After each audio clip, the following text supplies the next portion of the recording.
I speak to you today with feelings of profound sorrow. The decision was delivered without ceremony, without warning, and without the comforting language normally used to conceal a royal rupture.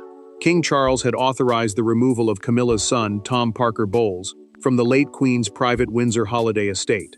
By the time the sealed instruction reached the household, security had already been alerted, access privileges were being cancelled, and one family relationship had crossed a line that could not easily be uncrossed. Before we go deeper into what this really means for the royal family, make sure to subscribe so you don't miss a single update. Charles sat alone with the page and read it twice.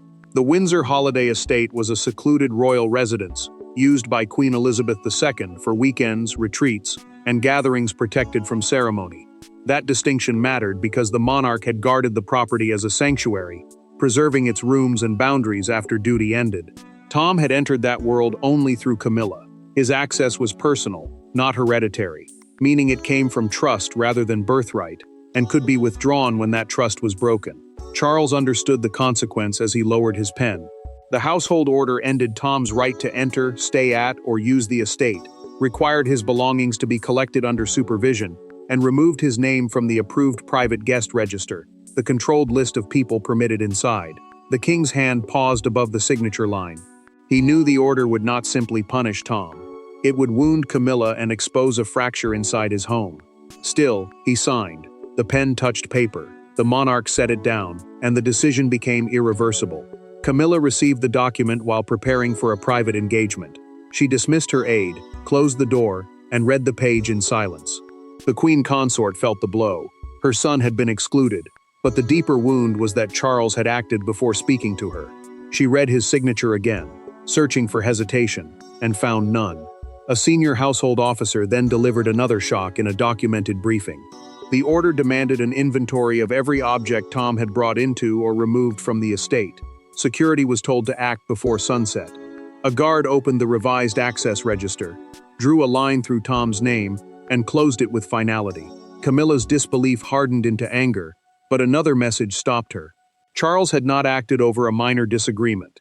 His decision followed a specific incident inside the late Queen's private rooms, one the palace had tried to contain. Before she could demand a reversal, she had to discover who stood beside him and why Tom's final visit had changed everything forever. Behind the formal order stood three people, bound by loyalty but divided by completely different ideas of family. Charles saw himself as the guardian of his mother's legacy. Camilla saw a husband turning royal discipline against her child. Tom saw a private privilege he had grown used to suddenly recast as an intrusion. None of them entered the conflict without emotional history, and none would leave it unchanged. Charles remained alone after signing the order, holding a photograph of Queen Elizabeth II at the Windsor estate. The property mattered because it had never been treated as an ordinary royal residence. It was one of the few places where the late monarch protected her private routines, family memories, and personal rooms from public life. Preserving it now meant more than guarding furniture or documents. To the king, it meant proving that his mother's trust had not disappeared with her death. Tom occupied a far more uncertain place.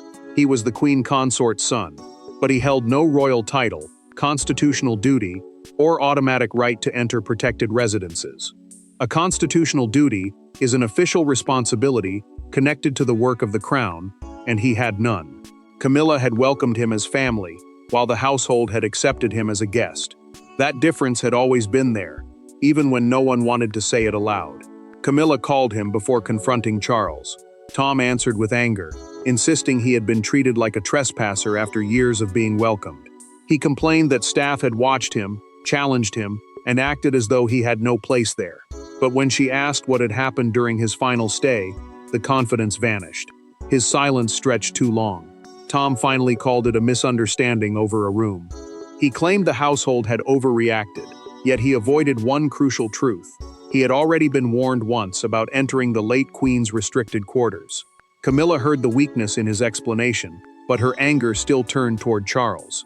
Her husband had acted first, spoken later, and left her to discover the details from everyone except him. The wound deepened when Camilla learned through a documented palace briefing that Princess Anne and Prince William had both been consulted before the order was signed. Anne had protected her mother's private spaces for years. William, the future king, had supported permanent limits on access. Their involvement made the decision feel less like a husband's judgment and more like a coordinated act of royal containment. Camilla removed her glasses, folded the order once, and told Tom not to contact the palace until she had spoken with Charles. Her voice stayed controlled. Her hand did not. After the call ended, she gripped the edge of the desk and tried to steady herself. The truth now led back to one winter gathering at Windsor, when a locked door had been opened, a private instruction ignored, and Anne had witnessed the moment that finally hardened the king's resolve. To understand why Charles chose enforcement over forgiveness, the story had to return to the afternoon, when Tom entered a room the late queen had ordered preserved. The crisis did not begin with a legal file or a security order. It began during a private Christmas gathering, when the estate was filled with family voices and the uneasy warmth of people trying to preserve traditions after the queen's death. While attention remained on lunch, Tom Parker Bowles walked down a restricted corridor, opened a door sealed by royal instruction, and stepped into the room Charles had promised would remain untouched. Charles had allowed only a small circle of relatives to gather at the Windsor holiday estate that December. The purpose was simple but deeply emotional: to preserve one of Queen Elizabeth II's quiet family traditions without turning it into a public ceremony. Staff received one strict instruction: the late monarch's reading room, writing desk, and adjoining cabinet were to remain closed. A royal instruction was a direct order issued under the king's authority, and no guest had permission to ignore it. The room carried more than sentimental value. It held handwritten notes, private photographs, old correspondence, and personal objects that Charles had not yet decided how to archive. An archive is an officially protected collection of important records and belongings. To the king, the room was the final space still arranged exactly as his mother had left it. Disturbing it meant disturbing the promise he had made to preserve her privacy. Tom knew the corridor was restricted. Still, he took a household key from a service cabinet and led two personal guests toward the locked room. He wanted to show them the space while discussing a future food and heritage feature linked to the estate. What he considered an opportunity would soon look like a serious breach of trust. Princess Anne found the door open. She saw Tom beside the Queen's desk, while one guest held a framed photograph taken from a shelf. Anne removed the frame from the guest's hands, returned it carefully, and ordered everyone out. She did not shout. Her calm made the moment harsher. Tom protested that Camilla's family should not be treated like outsiders. Anne answered that the room was protected by Charles's instruction and by their mother's memory. His anger sharpened. He accused some royals of using grief to control access, and she never forgot the words. Anne later gave Charles a documented account of the confrontation and revealed that a housekeeper had previously found Tom studying the estate guest ledger and asking whether private rooms could host hospitality events. That evening, the king summoned him without aids. Charles warned that the property was not a family asset for personal projects. Tom apologized, but he surrendered the key only after being asked twice. Charles placed it inside a wooden box, closed the lid, and told Anne, "There will not be a third warning." When Camilla learned that she had documented the incident and William had supported permanent exclusion, her anger turned toward them. That anger would soon enter the king's private sitting room, where Charles would be forced to choose between his marriage and his mother's final boundary. There were no officials in the room when Camilla faced Charles. No private secretary stood nearby to soften the words. No courtier waited to redirect the argument toward procedure. She entered carrying the removal order, placed it before him, and asked the question that stripped the dispute of every royal disguise.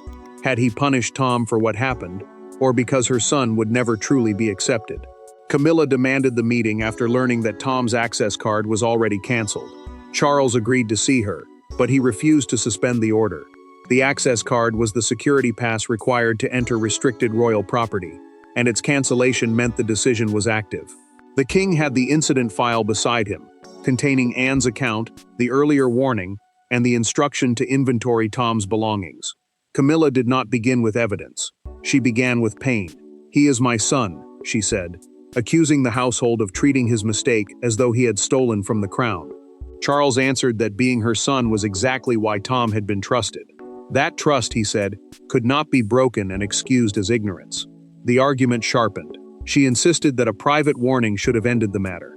The king reminded her that Tom had already received one. When Camilla claimed Princess Anne had wanted him removed from the beginning, Charles lost his calm. He told her not to turn his sister's protection of their mother into a personal vendetta. Anne had documented what she witnessed, and he would not punish her for telling the truth.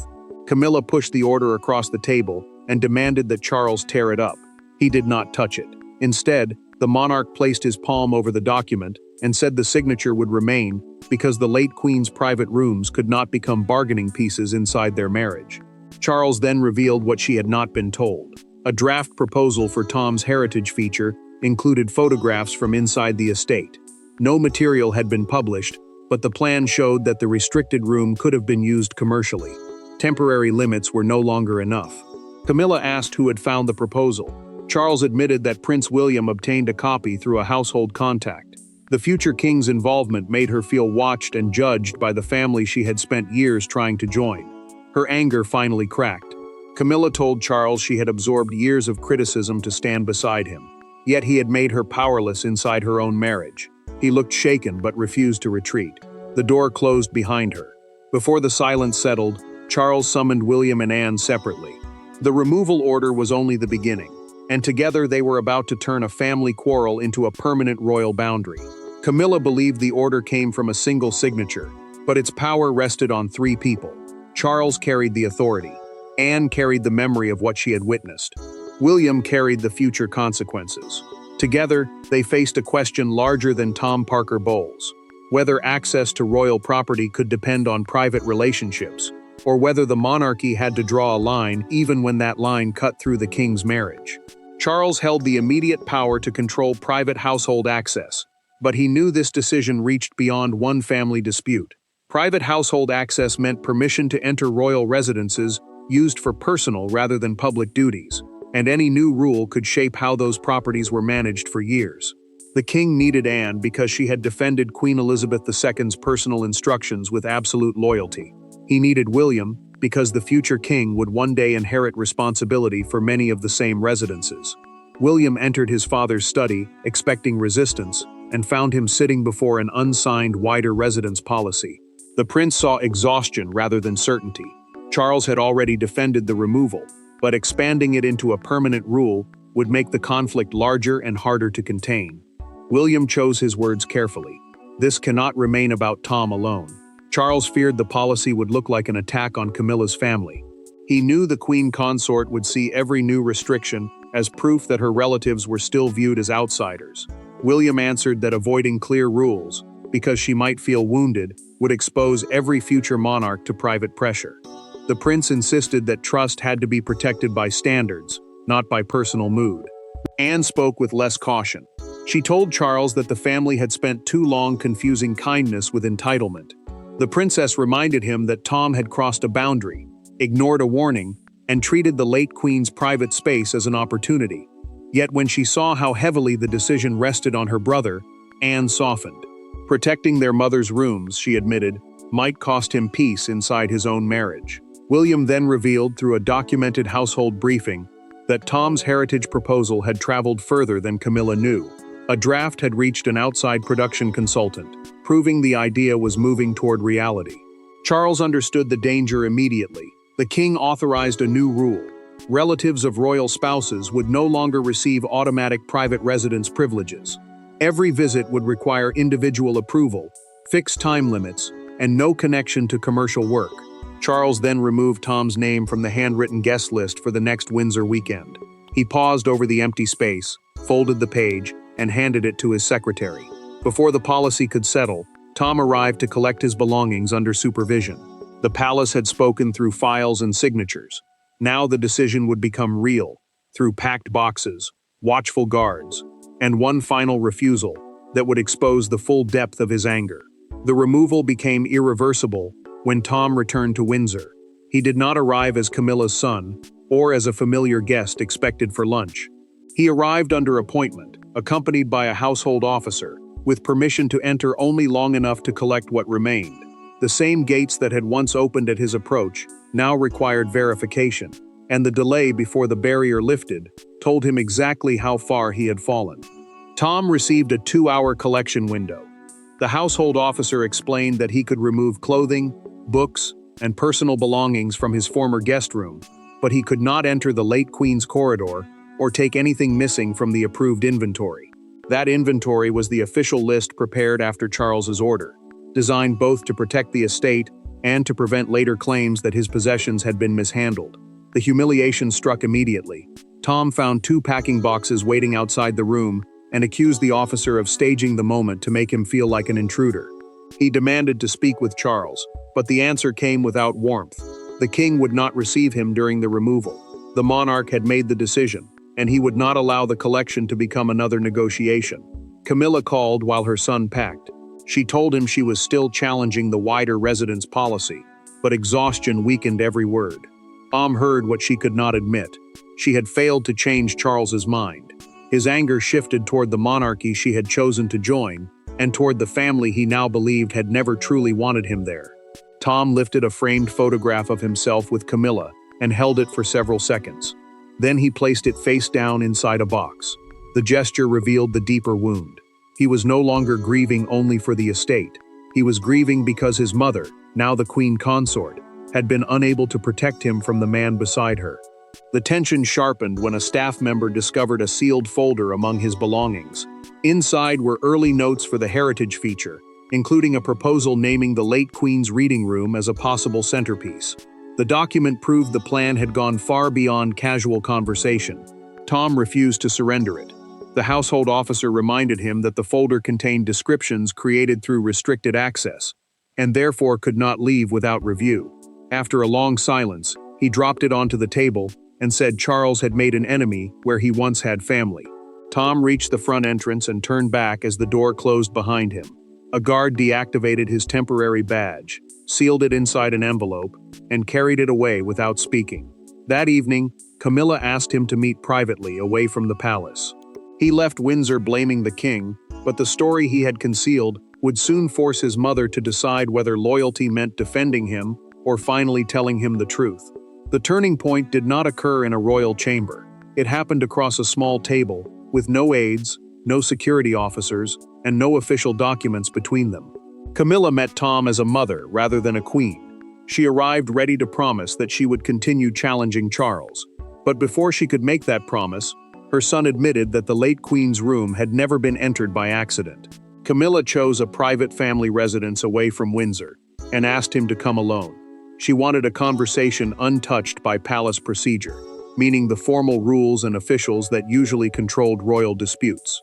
The queen consort believed that only distance from the household could force the truth into the open. Tom arrived expecting talk of legal pressure, restored access, or some compromise that would weaken Charles's order. Camilla offered none of it. She asked him to describe the Christmas gathering from the moment he left the dining room. Tom repeated that the restricted door had already been available, and that his guests were simply curious. His explanation sounded practiced. She interrupted him and asked whether he had deliberately taken the service key. Tom looked away. That silence changed everything. Camilla understood that Anne's documented account was true, and that Charles had not acted on suspicion alone. She asked again, more quietly this time, and her son finally confessed. He had entered the room because he believed the Heritage Project could repair his public standing and prove that he belonged inside royal family life. He had convinced himself that his mother's position gave him permission no one had ever granted. Camilla felt the betrayal immediately. She told Tom that she had defended him before Charles without knowing the full truth. Her voice broke, not only from anger, but from humiliation. He had allowed her maternal loyalty to become a shield for choices he knew were wrong. Tom reached across the table, but she withdrew her hand. The movement wounded him more than any palace order.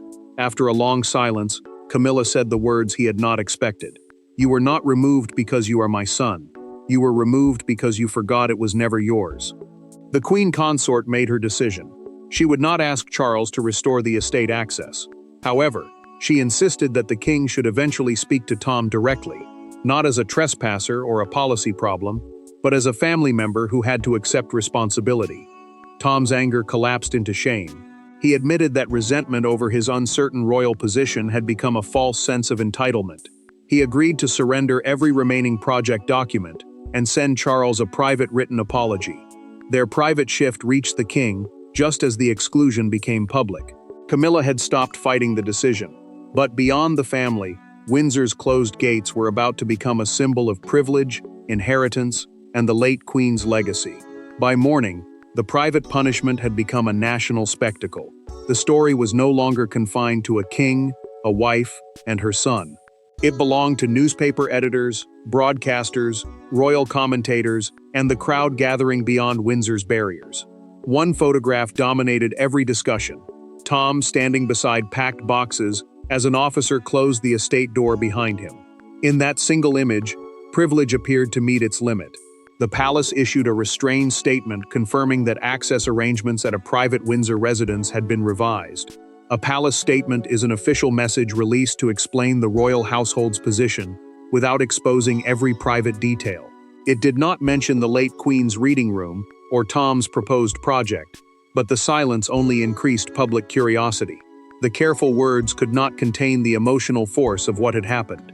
Broadcasters called the decision the strongest boundary Charles had ever imposed on a member of Camilla's family. The debate quickly moved beyond Tom. Commentators asked whether closeness to the crown had created privileges that were never meant to become permanent. Others questioned whether private royal access had been granted too casually simply to avoid tension inside the king's marriage. One newspaper captured the mood with a front page carrying the headline, "The King Closes the Door."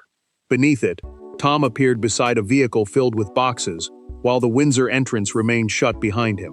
Outside Windsor Castle, a crowd gathered near the public barriers. One woman held a photograph of Queen Elizabeth II and told a live television reporter that protecting the monarch's private room mattered more than protecting anyone's embarrassment. Camilla watched the coverage alone. She flinched when commentators described her son as an entitled outsider, but she did not ask the communications team to fight back. The Queen consort now understood why Charles had acted, even if hearing Tom condemned before the entire country still cut deeply. Charles studied the same newspaper image and saw the human cost of his order. He told Prince William that discipline may have been necessary, but humiliation had never been the purpose. The king had wanted to protect his mother's memory, not turn a family failure into public entertainment. The palace then confirmed that Tom had surrendered every planning document and submitted a private written apology. The announcement changed the tone. Open warfare gave way to accountability. William urged his father not to reverse the exclusion, simply to soften criticism. The future king proposed a private meeting after emotions settled, allowing the boundary to remain while giving the family a path toward repair. The public had already decided what Windsor's closed gate represented. Now Charles had to decide whether that gate would also remain closed between the people inside his own family. The final decision did not restore Tom's key, erase the order, or pretend the breach had never happened. Charles chose a harder resolution. The Windsor estate would remain closed to Camilla's son, the late Queen's room would stay protected, and the new access rules would stand. But the king refused to let one act of entitlement become a permanent sentence of exile. The boundary remained. The family relationship was painfully allowed to survive. Charles received Tom's written apology in the same study where he had signed the removal order. The letter accepted that entering the room, bringing guests inside, and developing a media proposal had violated trust. A removal order was the household instruction ending a person's access to a property, and this one would not be withdrawn. Tom would regain no room, no key, and no independent guest privileges at Windsor. Charles then invited him to meet privately.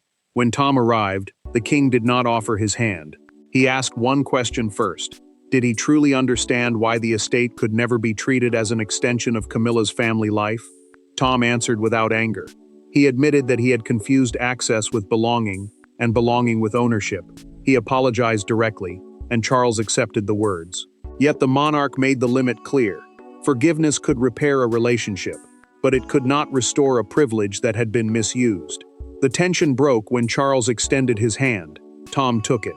The gesture did not reopen Windsor, but it ended the hostility that had threatened to divide Camilla from both her husband and her son. Charles told Camilla that the order had never been a rejection of her children. She admitted that defending Tom before learning the truth had placed their marriage under unnecessary strain. They agreed that family loyalty could never demand silence in the face of wrongdoing. Anne received confirmation that the Queen's private room would be formally preserved. William secured the new access policy for royal residences. Neither celebrated Tom's humiliation. Both understood that royal boundaries had been defended without destroying the family. The key was placed in the estate archive beside the new access register. Tom's name remained absent, but his apology was filed rather than discarded. The monarchy closed one door permanently while refusing to close every door between the people involved. The late Queen's sanctuary remained untouched. The king's authority remained intact, and a wounded family emerged with a harsher truth. Love could preserve the relationship, but it would never again overrule responsibility under any circumstances. Thanks for watching. Please don't forget to like and subscribe, and we will see you in next one.